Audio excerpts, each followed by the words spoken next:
بسم اللہ الرحمن الرحیم۔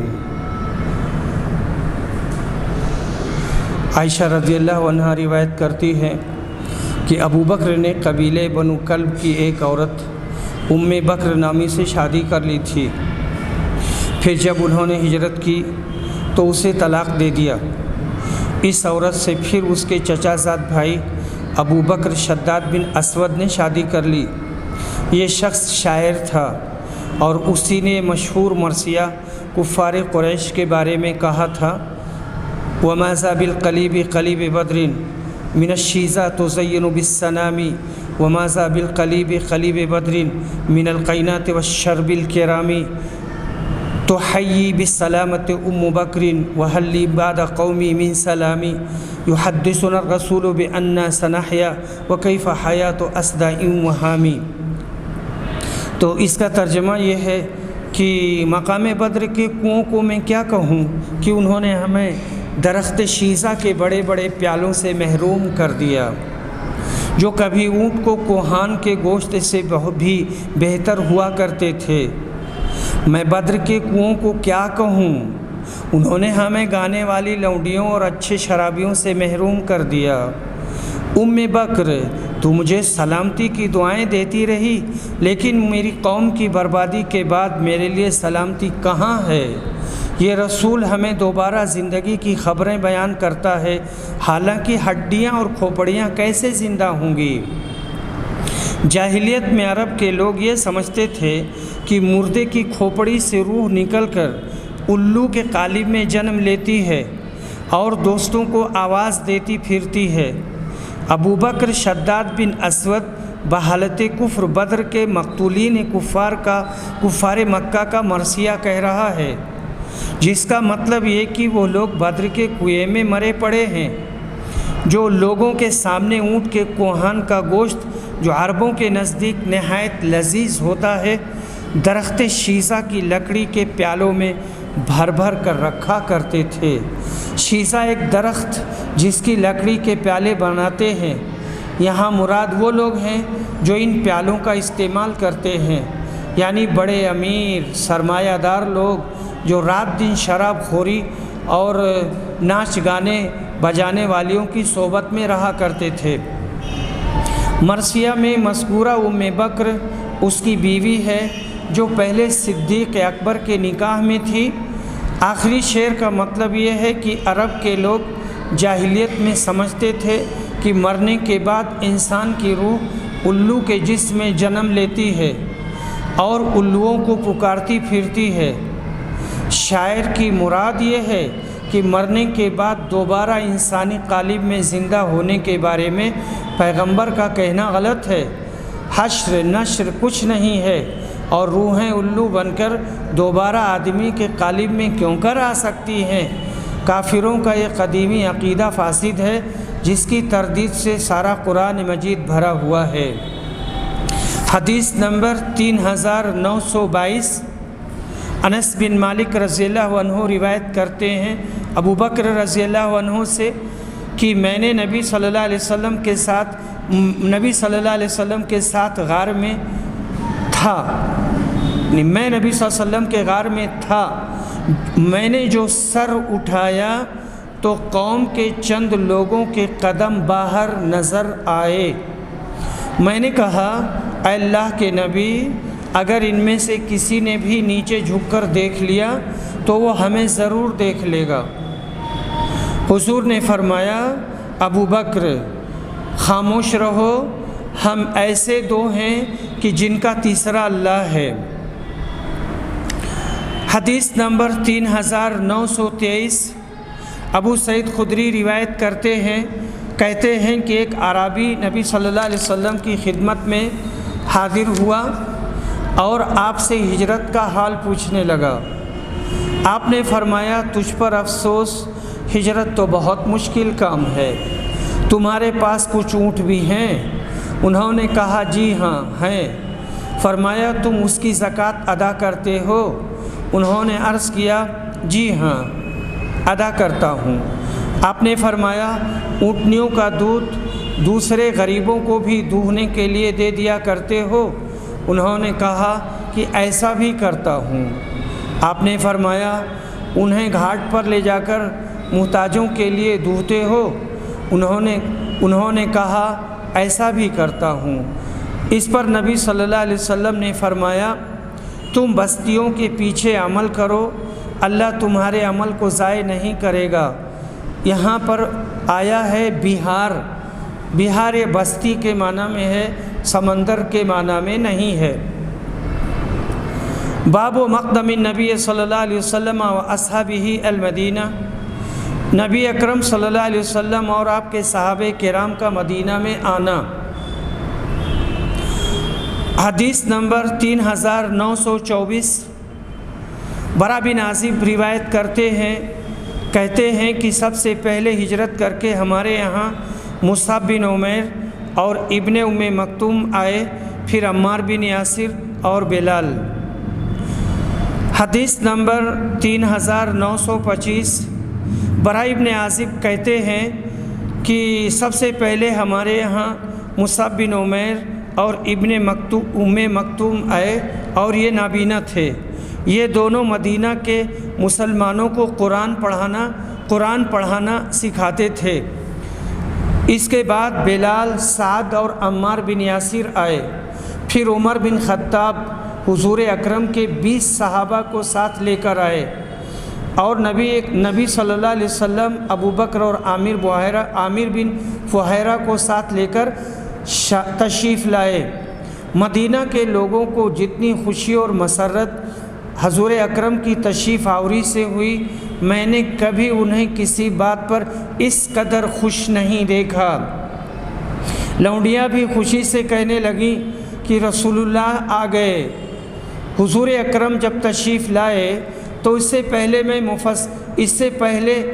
میں مفصل کی دوسری کئی صورتوں کے ساتھ سبح اسم ربک الاعلی بھی سیکھ چکا تھا۔ حدیث نمبر 3926، عائشہ رضی اللہ عنہا روایت کرتی ہیں کہ جب رسول صلی اللہ علیہ وسلم مدینہ آئے تو ابو بکر اور بلال کو بخار چڑھایا۔ میں ان کی خدمت میں حاضر ہوئی اور عرض کیا والد صاحب آپ کی طبیعت کیسی ہے، اور اے بلال آپ کیسے ہو؟ انہوں نے بیان کیا کہ حضرت ابو بکر کو جب بخار چڑھا تو یہ شعر پڑھنے لگے، ہر شخص اپنے گھر والوں کے ساتھ صبح کرتا ہے اور موت تو جوتی کے تسمے سے بھی زیادہ قریب ہے، اور بلال کے بخار میں جو کچھ تخفیف ہوتی تو زور زور سے روتے اور یہ شعر پڑھتے، کاش مجھے معلوم ہو جاتا کہ کبھی میں ایک رات بھی وادی مکہ میں گزار سکوں گا جب کہ میرے ارد گرد خوشبودار گھاس اسخر اور جلیل ہوگی، اور کیا ایک دن بھی مجھے ایسا مل سکے گا جب میں مقام مجنہ کے پانی پر جاؤں گا، اور کیا شامہ اور طفیل کی پہاڑیاں ایک نظر دیکھ سکوں گا۔ عائشہ نے بیان کیا کہ پھر میں حضور اکرم کی خدمت میں حاضر ہوئی اور آپ کو اس کی اطلاع دی تو آپ نے دعا کی، اے اللہ مدینہ کی محبت ہمارے دل میں اتنی پیدا کر جتنی مکہ کی تھی، بلکہ اس سے بھی زیادہ۔ یہاں کی آب و ہوا کو صحت بخش بنا، ہمارے لیے یہاں کے سا اور مد یعنی اناج ناپنے کے یہ پیمانے ہیں، ہمارے لیے سا اور مد میں برکت عنایت فرما، اور یہاں کے بخار کو مقام جوفا میں بھیج دے۔ جوفا اب مصر والوں کی میقات ہے، اس وقت وہاں یہودی رہا کرتے تھے۔ امام قسطلانی نے کہا کہ اس حدیث سے یہ نکلا کہ کافروں کے لیے جو اسلام اور مسلمانوں کے ہر وقت درپے آزار رہتے ہوں، یعنی ان کو تکلیف دینے کے لیے، ان کی ہلاکت کے لیے بد دعا کرنا جائز ہے۔ امن پسند کافروں کا یہاں ذکر نہیں ہے۔ مقام جوفا اپنی خراب آب و ہوا کے لیے اب بھی مشہور ہے، جو یقیناً نبی کریم کی بد دعا کا اثر ہے۔ حدیث نمبر 3927، عبید اللہ بن عدی بن خیار کہتے ہیں میں عثمان رضی اللہ عنہ کی خدمت میں حاضر ہوا تو انہوں نے حمد و شہادت پڑھنے کے بعد فرمایا اما بعد، کوئی شک و شبہ نہیں کہ اللہ تعالیٰ نے محمد کو حق کے ساتھ مبعوث فرمایا۔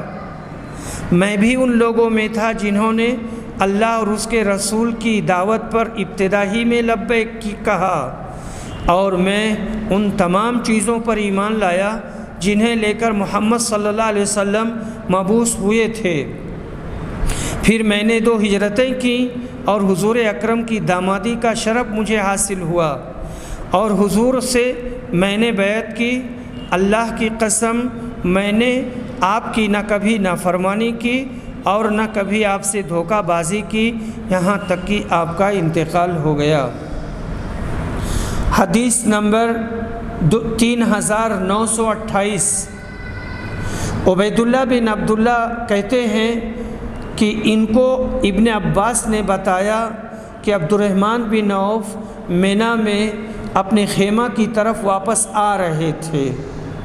یہ عمر کے آخری حج کا واقعہ ہے۔ تو ان کی مجھ سے ملاقات ہو گئی۔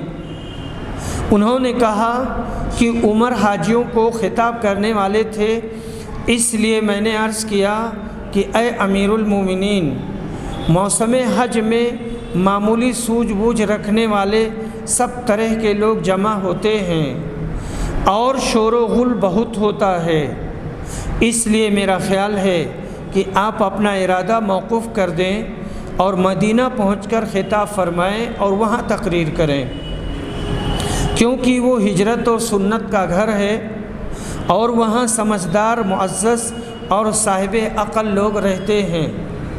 اس پر عمر نے کہا کہ تم ٹھیک کہتے ہو۔ مدینہ پہنچتے ہی سب سے پہلی فرصت میں لوگوں کو خطاب کرنے کے لیے ضرور کھڑا ہوں گا۔ اس حدیث کا نمبر ہے 3928۔ اس واقعہ کا پس منظر یہ ہے کہ کسی نادان نے مینا میں عین موسم حج میں یہ کہا تھا کہ اگر عمر مر جائیں تو میں فلاں شخص سے بیعت کروں گا۔ ابو بکر سے لوگوں نے بن سوچے سمجھے بیعت کر لی تھی۔ یہ بات حضرت عمر تک پہنچ گئی، جس پر حضرت عمر کو غصہ آ گیا اور اس شخص کو بلا کر تنبیہ کا خیال ہوا، مگر حضرت عبد الرحمن بن عوف نے یہ صلاح دی کہ یہ موسم حج ہے، ہر قسم کے دانا و نادان لوگ یہاں جمع ہیں، یہاں یہ مناسب نہ ہوگا، مدینہ پہنچ کر آپ جو چاہیں کریں۔ حضرت عمر نے عبد الرحمن کا یہ مشورہ قبول کر لیا۔ حدیث نمبر 3929۔ ابن شہاب زہری کہتے ہیں، ان کو روایت کرتے ہیں، انہیں خارجہ بن زید بن ثابت نے بتایا کہ ان کی والدہ ام علا ایک انصاری خاتون جنہوں نے نبی اکرم سے بیعت کی تھی، ان کو بتایا کہ جب انصار نے مہاجرین کی میزبانی کے لیے قرعہ ڈالا تو عثمان بن مسعود ان کے گھرانے کے حصے میں آئے تھے۔ ام علا نے بیان کیا کہ پھر عثمان ہمارے یہاں بیمار پڑ گئے، میں نے ان کی پوری طرح تیمارداری کی لیکن وہ نہ بچ سکے، ہم نے انہیں ان کے کپڑوں میں لپیٹ دیا تھا، اتنے میں نبی صلی اللہ علیہ وسلم تشریف لائے تو میں نے کہا ابو صاحب یہ عثمان بن مظعون کی کنیت ہے، تم پر اللہ کی رحمتیں ہوں، میری تمہارے متعلق گواہی ہے کہ اللہ نے تمہیں اپنے اکرام سے نوازا ہے۔ یہ سن کر نبی اکرم نے فرمایا تمہیں یہ کیسے معلوم ہوا کہ اللہ تعالیٰ نے انہیں اپنے اکرام سے نوازا ہے؟ میں نے عرض کیا مجھے تو اس سلسلے میں کچھ خبر نہیں ہے، میرے ماں باپ آپ پر فدا ہوں یا رسول اللہ، لیکن اور کسے نوازے گا؟ حضور نے فرمایا اس میں تو واقعی کوئی شک و شبہ نہیں کہ ایک یقینی امر موت ان کو آ چکی ہے، اللہ کی قسم میں بھی ان کے لیے اللہ تعالیٰ سے خیر خواہی کی امید رکھتا ہوں، لیکن میں اللہ کا رسول ہوں اور خود اپنے متعلق نہیں جان سکتا کہ میرے ساتھ کیا معاملہ کیا جائے گا؟ ام علا نے عرض کیا پھر اللہ کی قسم اس کے بعد میں اب کسی کے بارے میں اس کی پاکی نہیں کروں گی۔ انہوں نے بیان کیا کہ اس واقعہ پر مجھے بڑا رنج ہوا، پھر میں سو گئی تو میں نے خواب میں دیکھا کہ عثمان بن مظعون کے لیے ایک بہتا ہوا چشمہ ہے۔ میں آپ کی خدمت میں حاضر ہوئی اور آپ سے اپنا خواب بیان کیا تو رسول اکرم نے فرمایا یہ ان کا عمل تھا۔ حدیث نمبر 3930 عائشہ رضی اللہ عنہا بیان کرتی ہیں کہ بعث کی لڑائی کو انصار کے قبائل اوس و خزرج کے درمیان اللہ نے رسول اللہ کے مدینہ میں آنے سے پہلے ہی برباد کرا دیا تھا۔ چنانچہ جب آپ مدینہ میں آئے تو انصار میں پھوٹ پڑ چکی تھی اور ان کے سردار قتل ہو چکے تھے۔ اس میں اللہ کی یہ حکمت معلوم ہوتی ہے کہ انصار اسلام قبول کر لیں اور اسلام لے آئیں، کیونکہ غریب لوگ رہ گئے، سردار اور امیر مارے جا چکے تھے۔ اگر یہ سب زندہ ہوتے تو شاید غرور کی وجہ سے مسلمان نہ ہوتے اور دوسروں کو بھی اسلام سے روکتے۔ بعث ایک جگہ کا نام تھا جہاں یہ لڑائی ہوئی تھی۔ حدیث نمبر 3931 عائشہ رضی اللہ عنہا روایت کرتی ہیں کہ ابو بکر صدیق ان کے یہاں آئے تو نبی اکرم بھی وہیں تشریف رکھتے تھے۔ عید الفطر یا عید الاضحیٰ کا دن تھا۔ دو لڑکیاں یوم بعث کے بارے میں وہ اشعار پڑھ رہی تھیں جو انصار بطور فخر بعث کے دن پڑھے تھے۔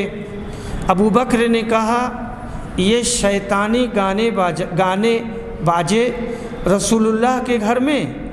2 مرتبہ انہوں نے یہ جملہ دہرایا، لیکن نبی اکرم نے فرمایا ابو بکر انہیں چھوڑ دو، ہر قوم کی عید ہوتی ہے اور ہماری عید آج کا دن ہے۔ حدیث نمبر 3932 انس بن مالک بیان کرتے ہیں کہ جب نبی صلی اللہ علیہ وسلم تشریف لائے تو مدینہ کے بلند جانب قبا کے ایک محلہ میں آپ نے سب سے پہلے قیام کیا، جسے بنی عمرو بن عوف کا محلہ کہا جاتا تھا۔ راوی نے بیان کیا کہ حضور نے وہاں 14 رات قیام کیا، پھر آپ نے قبیلے بنی نجار کے لوگوں کو بلایا۔ انہوں نے کہا کہ انصار بنی نجار آپ کی خدمت میں تلواریں لٹکائے ہوئے حاضر ہوئے۔ راوی نے بیان کیا گویا اس وقت بھی وہ منظر میری آنکھوں کے سامنے ہے کہ رسول صلی اللہ علیہ وسلم اپنی سواری پر ہیں، ابو بکر صدیق اس سواری پر آپ کے پیچھے سوار ہیں اور بنی نجار کے انصار آپ کے چاروں طرف حلقہ بنائے ہوئے مسلح پیدل چلے جا رہے ہیں۔ آخر آپ ابو ایوب انصاری کے گھر کے قریب اتر گئے۔ راوی نے بیان کیا کہ ابھی تک جہاں بھی نماز کا وقت ہو جاتا وہیں آپ نماز پڑھ لیتے تھے۔ بکریوں کے ریوڑ جہاں رات کو باندھے جاتے وہاں بھی نماز پڑھ لی جاتی تھی۔ بیان کیا کہ پھر حضور صلی اللہ علیہ وسلم نے مسجد کی تعمیر کا حکم فرمایا۔ آپ نے اس کے لیے قبیلے بنی نجار کے لوگوں کو بلا بھیجا۔ وہ حاضر ہوئے تو آپ نے فرمایا اے بنو نجار، اپنے اس باغ کی قیمت طے کر لو۔ انہوں نے عرض کیا نہیں، اللہ کی قسم ہم اس کی قیمت اللہ کے سوا اور کسی سے نہیں لے سکتے۔ راوی نے کہا کہ اس باغ میں وہ چیزیں تھیں جو میں تم سے بیان کروں گا۔ اس میں مشرکین کی قبریں تھیں، کچھ اس میں کھنڈر تھا اور کھجوروں کے چند درخت تھے۔ حضرت صلی اللہ علیہ وسلم کے حکم سے مشرکین کی قبریں اکھاڑ دی گئیں، جہاں کھنڈر تھا اسے برابر کیا گیا اور کھجوروں کے درخت کاٹ دیے گئے۔ راوی کہتے ہیں کہ کھجور کے تنے مسجد کے قبلہ کی طرف ایک قطار میں بطور دیوار رکھ دیے گئے اور اسی کی دیوار بنا دی گئی، اور دروازہ میں چوکھٹ کی جگہ پتھر رکھ دیے گئے۔ انس کہتے ہیں کہ صحابہ جب پتھر ڈھو رہے تھے تو شعر پڑھتے جاتے تھے۔ حضرت صلی اللہ علیہ وسلم بھی ان کے ساتھ خود پتھر ڈھوتے اور صحابہ کے جواب میں یہ شعر پڑھتے، اے اللہ آخرت ہی کی خیر ہے، اس لیے تو انصار و مہاجرین کی مدد فرما۔ باب و اقامت المہاجری بمکہ بعد قضاء نسکہ، حج کی ادائیگی کے بعد مہاجر کا مکہ میں قیام کرنا کیسا ہے؟ حدیث نمبر 3933، عبد الرحمن بن حمید زہری روایت کرتے ہیں، انہوں نے خلیفہ عمر بن عبدالعزیز سے سنا، وہ نمر کندی کے بھانجے صائب بن یزید سے دریافت کر رہے تھے کہ تم نے مکہ میں مہاجر کے ٹھہرنے کے مسئلہ میں کیا سنا ہے؟ انہوں نے بیان کیا، میں نے اعلیٰ حضرمی سے سنا، وہ بیان کرتے تھے رسول اللہ صلی اللہ علیہ وسلم نے فرمایا مہاجر کو حج میں طواف وداع کے بعد 3 دن ٹھہرنے کی اجازت ہے۔ یہ حدیث متفق علیہ ہے۔ مہاجر سے مراد وہ مسلمان ہیں جو مکہ سے مدینہ چلے گئے تھے۔ حج پر آنے کے لیے فتح مکہ سے ان کے لیے یہ وقتی حکم تھا کہ وہ حج کے بعد مکہ شریف میں 3 روز قیام کر کے مدینہ واپس ہو جائیں۔ فتح مکہ کے بعد یہ سوال ختم ہو گیا۔ باب التاریخ من این ارخ التاریخ، اسلامی تاریخ کب سے شروع ہوئی؟ حدیث نمبر 3934، سہل بن سعد ساعدی روایت کرتے ہیں کہ تاریخ کا شمار نبی اکرم صلی اللہ علیہ وسلم کی نبوت کے سال سے ہوا اور نہ آپ کی وفات کے سال سے، بلکہ اس کا شمار مدینہ کی ہجرت کے سال سے ہوا۔ ابن جوزی کہتے ہیں جب دنیا میں آبادی زیادہ ہو گئی تو حضرت آدم کے وقت سے تاریخ کا شمار ہونے لگا۔ اب آدم سے لے کر طوفان نوح تک ایک تاریخ ہے، اور طوفان نوح سے حضرت ابراہیم کے آگ میں ڈالے جانے تک دوسری، اور اس وقت سے حضرت یوسف تک تیسری، وہاں سے حضرت موسیٰ کی مصر سے روانہ ہونے تک چوتھی، وہاں سے حضرت داؤد تک پانچویں، وہاں سے حضرت سلیمان تک چھٹی، اور وہاں سے عیسیٰ علیہ السلام تک ساتویں ہے۔ اور مسلمانوں کی تاریخ نبی اکرم کی ہجرت سے شروع ہوتی ہے۔ گو ہجرت ربیع الاول میں ہوئی تھی، مگر سال کا آغاز محرم سے رکھا۔ یہودی بیت المقدس کی ویرانی سے اور نصارہ حضرت مسیح کے اٹھ جانے سے تاریخ کا حساب کرتے ہیں۔ حدیث نمبر 3935، حضرت عائشہ رضی اللہ عنہا روایت کرتی ہیں کہ پہلے نماز صرف 2 رکعت فرض ہوئی تھی، پھر نبی صلی اللہ علیہ وسلم نے ہجرت کی تو وہ فرض رکعت 4 رکعت ہو گئیں۔ البتہ سفر کی حالت میں نماز اپنی حالت میں باقی رکھی گئی۔ باب قول نبی صلی اللہ علیہ وسلم اللہم امزل اصحاب ہجرتہم، نبی صلی اللہ علیہ وسلم کا یہ دعا کرنا، اے اللہ میرے اصحاب کی ہجرت قائم رکھ، اور جو مہاجر مکہ میں انتقال کر گئے ان کے لیے آپ کا اظہار رنج کرنا۔ حدیث نمبر 3936، سعد بن ابی وقاص روایت کرتے ہیں کہ نبی صلی اللہ علیہ وسلم حجۃ الوداع یعنی سندس ہجری کے موقع پر میری معزات پرسی کے لیے تشریف لائے، میری عیادت کے لیے آئے۔ اس مرض میں میرے بچنے کی کوئی امید نہیں تھی۔ میں نے عرض کیا، اے اللہ کے رسول، مرض کی شدت آپ خود ملاحظہ فرما رہے ہیں، میرے پاس مال بہت ہے اور صرف میری ایک لڑکی وارث ہے، تو کیا میں اپنے 2/3 مال کا صدقہ کر دوں؟ آپ نے فرمایا نہیں۔ میں نے عرض کیا پھر آدھے کا کر دوں؟ فرمایا سعد بس 1/3 کا کر دو، یہ بھی بہت ہے۔ اگر تم اپنی اولاد کو مالدار چھوڑ کر جاؤ یہ بہتر ہے کہ انہیں محتاج چھوڑ دو اور وہ لوگوں کے سامنے ہاتھ پھیلائیں اور بھیک مانگیں۔ ان سے احمد بن یونس کہتے ہیں اور ان سے ابراہیم بن سعد نے روایت کیا ہے کہ تم اپنی اولاد کو چھوڑ کر جو کچھ بھی خرچ کرو گے اور اس سے اللہ تعالیٰ کی رضامندی مقصود ہوگی تو اللہ تعالیٰ تمہیں اس کا ثواب دے گا۔ اللہ تمہیں اس لقمہ پر بھی ثواب دے گا جو تم اپنی بیوی کے منہ میں ڈالو۔ میں نے پوچھا یا رسول اللہ کیا میں اپنے ساتھیوں سے پیچھے مکہ میں رہ جاؤں گا؟ آپ نے فرمایا تم پیچھے نہیں رہو گے اور تم جو بھی عمل کرو گے اور اس سے مقصود اللہ کی رضامندی ہوگی تو تمہارا مرتبہ اس کی وجہ سے بلند ہوتا رہے گا اور شاید تم ابھی بہت دنوں تک زندہ رہو گے۔ تم سے بہت سے لوگوں کو نفع پہنچے گا یعنی مسلمانوں کو، اور بہتوں کو نقصان پہنچے گا غیر مسلموں کو۔ اے اللہ میرے صحابہ کی ہجرت پوری کر دے اور انہیں الٹے پاؤں واپس نہ کر کہ وہ ہجرت کو چھوڑ کر اپنے گھروں کو واپس آ جائیں۔ البتہ سعد بن خولہ نقصان میں پڑ گئے۔ رسول اللہ صلی اللہ علیہ وسلم اس کا افسوس کرتے تھے کیونکہ وہ ہجرت کے بعد پھر مکہ ہی میں انتقال کر گئے تھے۔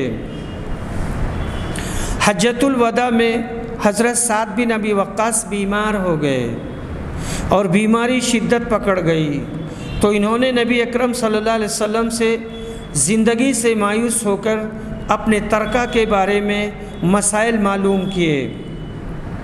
نبی کریم نے ان کو مسائل سمجھائے اور ساتھ ہی تسلی دلائی کہ ابھی تم عرصہ تک زندہ رہو گے، اور ایسا ہی ہوا کہ حضرت سعد بعد میں 40 سال زندہ رہے، عراق فتح کیا اور بہت سے لوگ ان کے ہاتھ پر مسلمان ہوئے، ان کے بہت سے لڑکے بھی پیدا ہوئے۔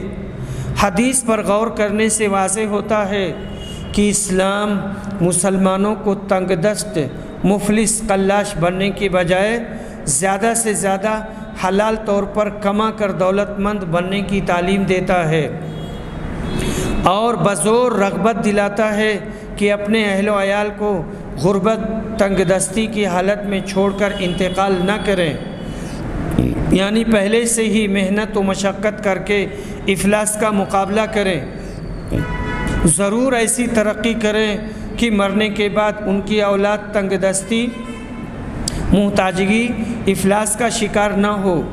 اسی لیے حضرت سعید بن مسیب مشہور محدث فرماتے ہیں کہ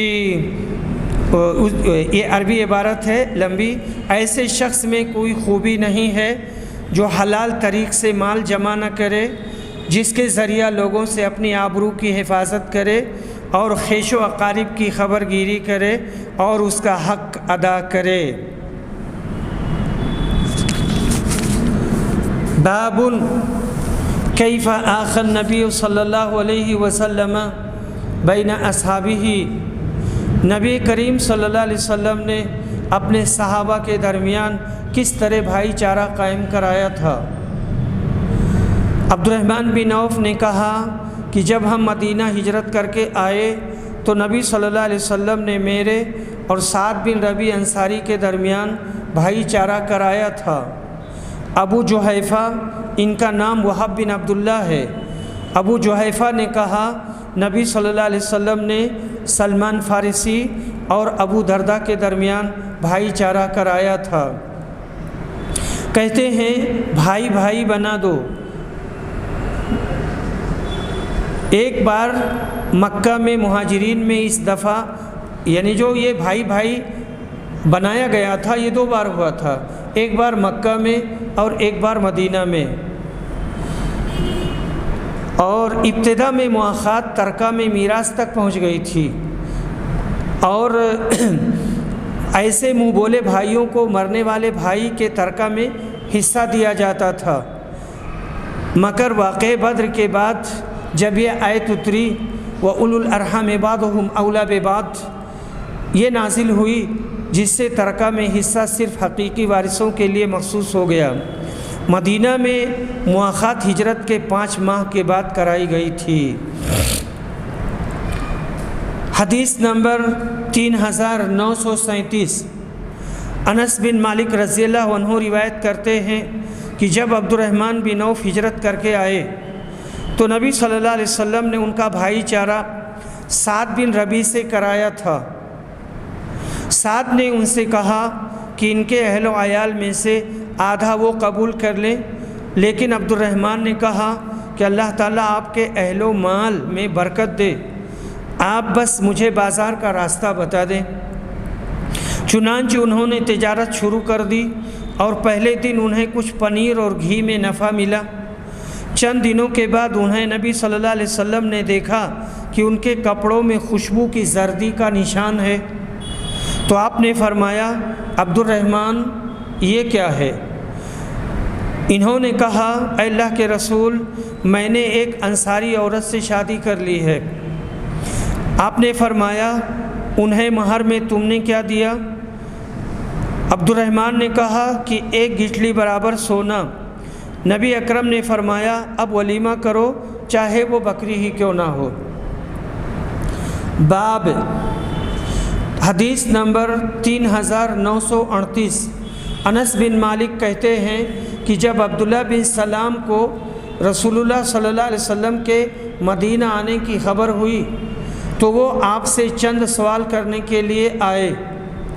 انہوں نے کہا کہ میں آپ سے 3 چیزوں کے متعلق پوچھوں گا جنہیں نبی کے سوا اور کوئی نہیں جانتا۔ قیامت کی سب سے پہلی نشانی کیا ہوگی؟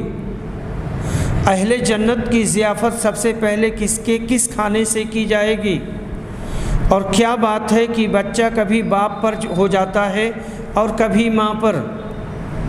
حضور نے فرمایا جواب ابھی مجھے جبریل نے آ کر بتایا ہے۔ عبداللہ بن سلام نے کہا کہ یہ ملائکہ میں یہودیوں کے دشمن ہیں۔ آپ نے فرمایا قیامت کی پہلی نشانی ایک آگ ہے جو انسانوں کو مشرق سے مغرب کی طرف لے جائے گی۔ جس کھانے سے سب سے پہلے اہل جنت کی ضیافت ہوگی وہ مچھلی کی کلیجی کا بڑھا ہوا ٹکڑا ہوگا جو نہایت لذیذ اور زود ہضم ہوتا ہے، اور بچہ باپ کی صورت پر اس وقت جاتا ہے جب عورت کے پانی پر مرد کا پانی غالب آ جائے، اور جب مرد کے پانی پر عورت کا پانی غالب آ جائے تو بچہ ماں پر جاتا ہے۔ عبداللہ بن سلام نے کہا میں گواہی دیتا ہوں کہ اللہ کے سوا اور کوئی معبود نہیں، اور گواہی دیتا ہوں کہ آپ اللہ کے رسول ہیں۔ پھر انہوں نے عرض کیا اے اللہ کے رسول، یہودی بڑے بہتان لگانے والے لوگ ہیں، اس لیے آپ اس سے پہلے کہ میرے اسلام کے بارے میں انہیں کچھ معلوم ہو ان سے میرے متعلق دریافت فرمائیں۔ چنانچہ چند یہودی آئے تو آپ نے ان سے کہا تمہاری قوم میں عبداللہ بن سلام کون ہے؟ وہ کہنے لگے کہ ہم میں سب سے بہتر اور سب سے بہتر کے بیٹے ہیں، ہم میں سب سے افضل اور سب سے افضل کے بیٹے۔ آپ نے فرمایا تمہارا کیا خیال ہے اگر وہ اسلام لے آئیں؟ وہ کہنے لگے اس سے اللہ تعالیٰ انہیں اپنی پناہ میں رکھے۔ حضور نے دوبارہ ان سے یہی سوال کیا اور انہوں نے یہی جواب دیا۔ اس کے بعد عبداللہ بن سلام باہر آئے اور کہا میں گواہی دیتا ہوں کہ اللہ کے سوا کوئی معبود نہیں اور یہ محمد اللہ کے رسول ہیں صلی اللہ علیہ وسلم۔ اب وہ کہنے لگے یہ تو ہم میں سب سے بدتر آدمی ہے اور سب سے بدتر باپ کا بیٹا ہے۔ فوراً ہی برائی شروع کر دی۔ عبداللہ بن سلام نے عرض کیا اے اللہ کے رسول، اسی کا مجھے ڈر تھا کہ یہودی جب میرے اسلام کا حال سنیں گے تو پہلے ہی سے برا کہیں گے، تو آپ نے سن لیا۔ ان کی بے ایمانی معلوم ہو گئی۔ پہلے تو تعریف کی، جب اپنے مطلب کے خلاف ہوا تو برائی کرنے لگے۔ بے ایمانوں کا یہی شیوا ہے۔ جو شخص ان کے مشرب کے خلاف ہو، وہ کتنا بھی عالم فاضل صاحب ہنر اچھا شخص ہو، لیکن اس کی برائی کرتے ہیں۔ اب تو ہر جگہ یہ آفت پھیل گئی ہے کہ اگر کوئی عالم فاضل شخص علماء سو کا ایک مسئلہ میں اختلاف کرے تو بس اس کے سارے فضائل اور کمالات کو ایک طرف ڈال کر اس کے دشمن بن جاتے ہیں، جو ادباً جو ادبار و تنزل کی نشانی ہے، جو ادبار و تنزل کی نشانی ہے۔ اکثر فقہی متعصب علماء بھی اس مرض میں گرفتار ہیں، الا ماشاء اللہ۔ حدیث نمبر 3939 3940۔ عبد الرحمن بن متیم بیان کرتے ہیں کہ میرے ایک ساتھی نے بازار میں چند درہم ادھار فروخت کیے ہیں۔ میں نے اس سے کہا سبحان اللہ، کیا یہ جائز ہے؟ انہوں نے کہا سبحان اللہ، سبحان اللہ، اللہ کی قسم میں نے بازار میں اسے بیچا تو کسی نے بھی قابل اعتراض نہیں سمجھا۔ میں نے برا ابن عازب سے اس کے متعلق پوچھا تو انہوں نے بیان کیا نبی کریم صلی اللہ علیہ وسلم جب ہجرت کر کے مدینہ تشریف لائے تو ہم اس طرح خرید و فروخت کیا کرتے تھے۔ حضور نے فرمایا خرید و فروخت کی اس صورت میں اگر معاملہ دست بدست ہو نقدن تو کوئی مذائقہ نہیں، لیکن ادھار پر معاملہ کیا تو پھر یہ صورت جائز نہیں۔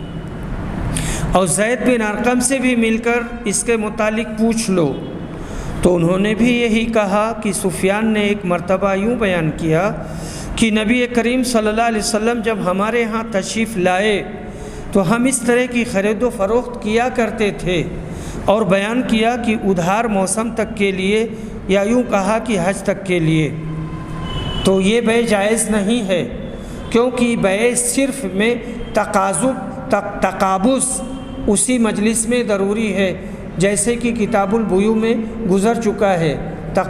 یعنی بیع صرف، منی ایکسچینج، تو اس میں سونا سونے کے بدلے، چاندی چاندی کے بدلے اگر اس کو بدلا جاتا ہے ایک ہی جنس کو یا مخالف جنس سے تو لازمی طور پر یعنی نقدیت شرط ہے۔ باب اتیان الیہود النبی صلی اللہ علیہ وسلم حین قدم المدینہ، جب نبی صلی اللہ علیہ وسلم مدینہ تشریف لائے تو آپ کے پاس یہودیوں کے آنے کا بیان۔ سورہ بقرہ میں لفظ ہادو آیا ہے، اس کا معنی ہے یہودی ہوئے، اور سورہ اعراف میں جو ہدنا آیا ہے اس کے معنی تبنا کے ہیں، یعنی ہم نے توبہ کی، اسی سے حائد ہے توبہ کرنے والا۔ حدیث نمبر 3941۔ ابو ہریرہ رضی اللہ عنہ روایت کرتے ہیں نبی اکرم سے کہ آپ نے فرمایا اگر 10 یہودی احبار و علماء مجھ پر ایمان لے آئیں تو تمام یہود مسلمان ہو جاتے۔ یہاں یہودی کہا ہے یعنی ان کے جو عالم ہیں، وہ علماء اگر مسلمان ہو جاتے، 10 ہی مسلمان ہو جاتے تو سب مسلمان ہو جاتے۔ مطلب یہ ہے کہ میرے مدینہ میں آنے کے بعد اگر 10 یہودی بھی مسلمان ہو جاتے تو دوسرے تمام یہودی بھی ان کی دیکھا دیکھی مسلمان ہو جاتے۔ ہوا یہ کہ جب آپ مدینہ آئے تو صرف عبداللہ بن سلام مسلمان ہوئے، باقی دوسرے سردار یہود کے جیسے دوسرے سردار جیسے ابو یاسر، حوی بن اخطب، کعب بن اشرف، رافع بن ابی الحقیق بنی نذیر میں سے، اور عبداللہ بن حنیف قحاس اور رفاعہ بنی قینقاع میں سے، زبیر اور کعب اور شعیل نبی بنی قریظہ میں سے، یہ سب مخالف رہے، انہوں نے نہیں سنا۔ کہتے ہیں ابو یاسر آپ کے پاس آیا اور اپنی قوم کے پاس جا کر ان کو سمجھایا یہ سچے پیغمبر وہی پیغمبر ہیں جن کا ہم انتظار کرتے تھے، ان کا کہنا مان لو۔ لیکن اس کے بھائی نے مخالفت کی اور قوم کے لوگوں نے بھائی کی مخالفت کی وجہ سے ابو یاسر کا کہنا نہ سنا، اور میمون بن یامین ان یہودیوں میں سے مسلمان ہو گیا۔ اس کا بھی حال عبداللہ بن سلام کا سا گزرا۔ پہلے تو یہودیوں نے بڑی تعریف کی، جب معلوم ہوا کہ مسلمان ہو گیا تو لگے اس کی برائی کرنے۔ حدیث نمبر 3942۔ ابو موسیٰ اشعری روایت کرتے ہیں کہ جب نبی صلی اللہ علیہ وسلم مدینہ تشریف لائے تو آپ نے دیکھا کہ یہودی عاشوراء کے دن کی تعظیم کرتے ہیں اور اس دن روزہ رکھتے ہیں۔ نبی اکرم نے فرمایا ہم اس دن روزہ رکھنے کے زیادہ حقدار ہیں، چنانچہ آپ نے اس دن کے روزے کا حکم دیا۔ اس حدیث میں نبی اکرم کی مدینہ میں تشریف آوری کا ذکر ہے کہ آپ مدینہ آئے، باب کا مطلب اسی سے نکلا۔ بعد میں رسول صلی اللہ علیہ وسلم نے فرمایا جو مسلمان عاشوراء کا روزہ رکھے اسے چاہیے کہ یہودیوں کی مخالفت کے لیے اس میں 9ویں یا 11ویں تاریخ کے دن یعنی ایک روزہ اور بھی شامل کر لیں۔ اب یہ روزہ رکھنا سنت ہے، رمضان کا روزہ فرض ہو گیا تو پھر اس کی فرضیت ساقط ہو گئی اور سنیت باقی ہے۔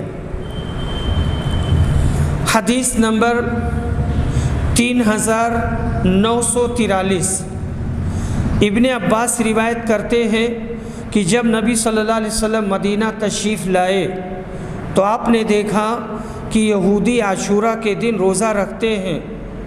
اس کے متعلق ان سے پوچھا گیا تو انہوں نے بتایا کہ یہ وہ دن ہے جس میں اللہ تعالیٰ نے موسیٰ اور بنی اسرائیل کو فرعون پر فتح عنایت فرمائی تھی، چنانچہ اس دن کی تعظیم میں روزہ رکھتے ہیں۔ رسول اللہ صلی اللہ علیہ وسلم نے فرمایا ہم موسیٰ علیہ السلام سے تمہاری بنسبت زیادہ قریب ہیں، اور آپ نے اس دن روزہ رکھنے کا حکم دیا۔ حدیث نمبر 3944 عبداللہ بن عباس روایت کرتے ہیں کہ نبی اکرم صلی اللہ علیہ وسلم سر کے بال کو پیشانی پر لٹکا دیتے تھے اور مشرکین مانگ نکالتے تھے، اور اہل کتاب بھی اپنے سروں کے بال پیشانی پر لٹکائے رہتے تھے۔ جن امور میں نبی اکرم کو وحی کے ذریعہ کوئی حکم نہیں ہوتا تھا آپ ان میں اہل کتاب کی موافقت کو پسند کرتے تھے۔ پھر بعد میں نبی صلی اللہ علیہ وسلم بھی مانگ نکالنے لگے۔ شاید بعد میں آپ کو اس کا حکم آ گیا ہوگا، پیشانی پر بال لٹکانا آپ نے چھوڑ دیا۔ اب یہ نصارہ کا طریقہ رہ گیا ہے۔ مسلمانوں کے لیے لازم ہے کہ صرف اپنے رسول کریم کا طور و طریق چال چلن اختیار کریں اور دوسروں کی غلط رسموں کو ہرگز اختیار نہ کریں۔ حدیث نمبر 3945 ابن عباس روایت کرتے ہیں کہ وہ اہل کتاب ہی تو ہیں جنہوں نے آسمانی کتاب کو ٹکڑے ٹکڑے کر ڈالا، بعض باتوں پر ایمان لائے اور بعض باتوں کا انکار کیا۔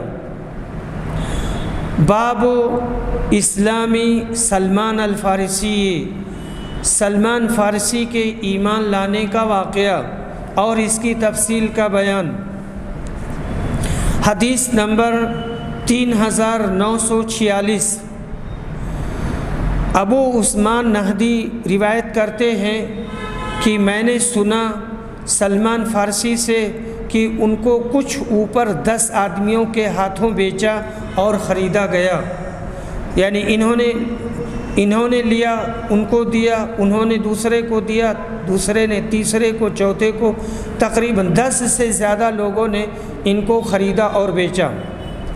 حدیث نمبر 3947 ابو عثمان نہدی بیان کرتے ہیں کہ میں نے سلمان فارسی سنا، وہ بیان کرتے تھے کہ میں رام ہرمز کا رہنے والا ہوں، یہ فارس میں ایک جگہ ہے۔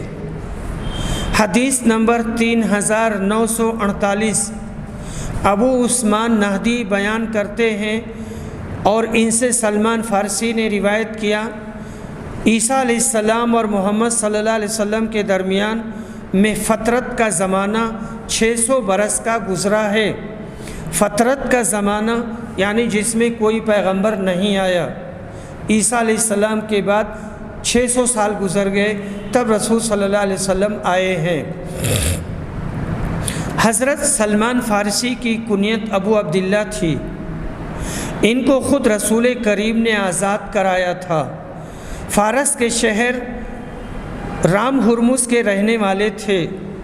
دین حق کی طلب میں انہوں نے ترک وطن کیا اور پہلے عیسائی ہوئے، ان کی کتابوں کا مطالعہ کیا، پھر قوم عرب نے ان کو گرفتار کر کے یہودیوں کے ہاتھوں بیچ ڈالا، یہاں تک کہ یہ مدینہ میں پہنچ گئے اور پہلی ہی صحبت میں دولت اسلام سے مالا مال ہو گئے۔ پھر انہوں نے اپنے یہودی مالک سے مکاتبت کر لی، جس کی رقم نبی کریم صلی اللہ علیہ وسلم نے ادا فرمائی۔ مدینہ آنے تک یہ 10 جگہ غلام بنا کر فروخت کیے گئے تھے۔ نبی کریم صلی اللہ علیہ وسلم ان سے بہت خوش تھے۔ آپ نے فرمایا کہ سلمان ہمارے اہل بیت سے ہیں، جنت ان کے قدموں کی منتظر ہے۔ 250 سال کی عمر طویل پائی، یعنی ان کی عمر بہت لمبی تھی، 250 سال کے تھے۔ اپنے ہاتھ سے روزی کماتے اور صدقہ خیرات بھی کرتے۔ سن 35 ہجری میں شہر مدائن میں ان کا انتقال ہوا۔ حضرت سلمان فارسی کے مزید کچھ حالات: آپ علاقے اصفہان کے ایک دیہاتی کسان کے اکلوتے فرزند تھے۔ باپ وفور محبت میں لڑکیوں کی طرح گھر ہی میں بند رکھتا تھا، مارے محبت کے باہر نہیں نکلنے دیتے تھے۔ آتش کدہ کی دیکھ بھال سپرد تھی۔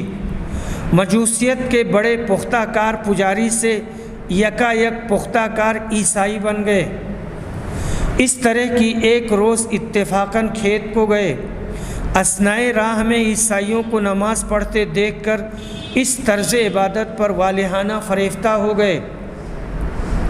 باپ نے مقید کر دیا، مگر آپ کسی طرح بھاگ کر عیسائیوں کے ساتھ شام کے ایک بشپ کی خدمت میں پہنچ گئے۔ بشپ جو بڑے پادری کو کہتے ہیں، یا ایک ہی عیسائیوں کا جو مجتہد ہوتا ہے اس کو بشپ کہا جاتا ہے،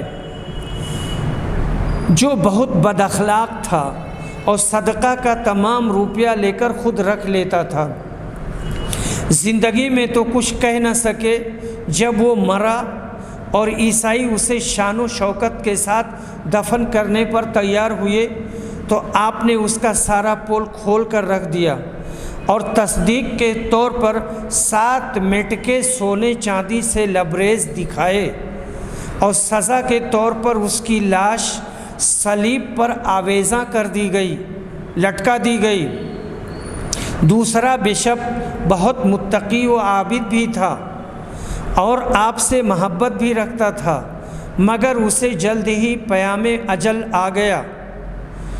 آپ کے استفسار پر فرمایا کہ اب تو میرے علم میں کوئی سچا عیسائی نہیں، جو تھے مر چکے، دین میں بہت کچھ تحریف ہو چکی، البتہ موصل میں ایک شخص ہے، اس کے پاس چلے جاؤ۔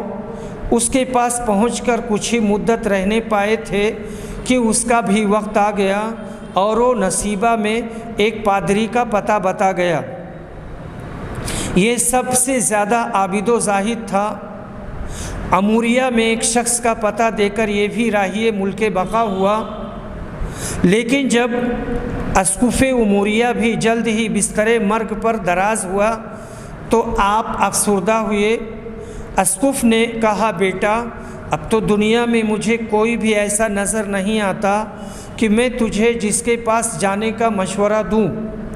عنقریب ریگستان عرب سے پیغمبر آخر الزماں پیدا ہونے والے ہیں، جن کے دونوں شانوں کے درمیان مہر نبوت ہوگی اور صدقہ اپنے اوپر حرام سمجھیں گے۔ آخری وصیت یہی ہے کہ ممکن ہو تو ان سے ضرور ملنا۔ ایک عرصہ تک آپ اموریہ میں ہی رہے، بکریاں چراتے پالتے اور اسی پر اپنا گزارا کرتے رہے۔ ایک روز عرب تاجروں کے قافلہ کو ادھر سے گزرتے ہوئے دیکھا۔ ان سے کہا کہ اگر تم مجھے عرب پہنچا دو تو میں اس کے صلہ میں اپنی سب بکریاں تمہاری نظر کر دوں گا۔ انہوں نے وادی القریٰ تک پہنچتے ہی آپ کو غلام بنا کر فروخت کر دیا، لیکن اس غلامی پر جو کسی کے آستانے نازک تک رسائی کا ذریعہ بن جائے تو ہزاروں آزادیاں قربان کی جا سکتی ہیں۔ الغرض نبی اکرم صلی اللہ علیہ وسلم کی خدمت مبارکہ میں حاضر ہو کر مشرف باسلام ہوئے۔ والسلام علیکم ورحمۃ اللہ وبرکاتہ۔